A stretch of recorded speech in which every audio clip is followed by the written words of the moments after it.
Students, आज मैं first year एजी के एग्रीकल्चर इंजीनियरिंग के अंदर आपको 6 पार्ट पढ़ाने जा रहा हूं, जिसमें ढलवा लोहे की किस्में, type of the cast iron.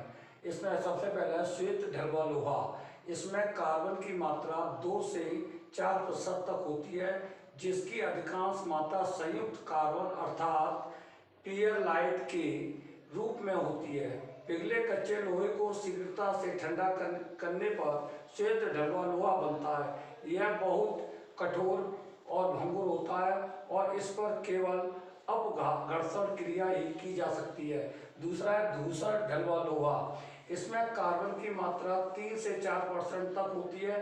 Carbon की अधिकांश मात्रा स्वतंत्र ग्रेफाइट के रूप में होती है। कार्बन के अतिरिक्त इसमें सिलिकॉन, गंधक, फास्फोरस, मैग्नीज आदि अवयव भी होते हैं।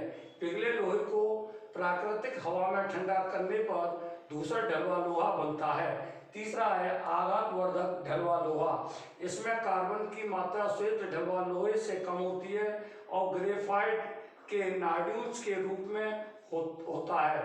ढलवा लोहे की द्रव स्थिति में मैग्नीशियम या सीरियम की अल्प मात्रा का मिश्रण करने से ग्रंथिल रूप में ग्रेफाइट के दोनों की रचना हो जाती है।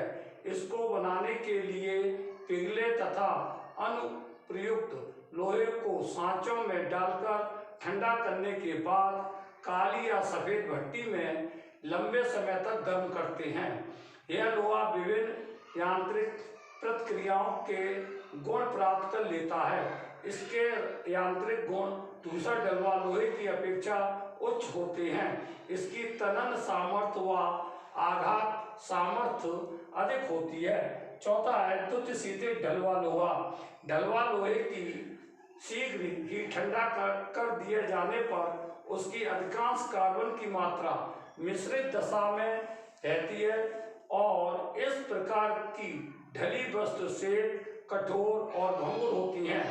प्रायः ऐसी वस्तुओं को ढालने की आवश्यकता आ पड़ती है, जिसकी एक अथवा अधिक सतह बहुत कठोर हो, जिससे कि वे अपघर्षण को भली प्रकार से सहन कर सके और शेष भाग कड़ेपन के लिए ढले लोहे का हो। इस कार्य के लिए जिस स्थान को कठोर करने की आवश्यकता होती है, वहाँ सांचे में धातु का एक टुकड़ा रख दिया जाता है, जिसे चिल कहते हैं, और शेष ढांचा बालू का होता है।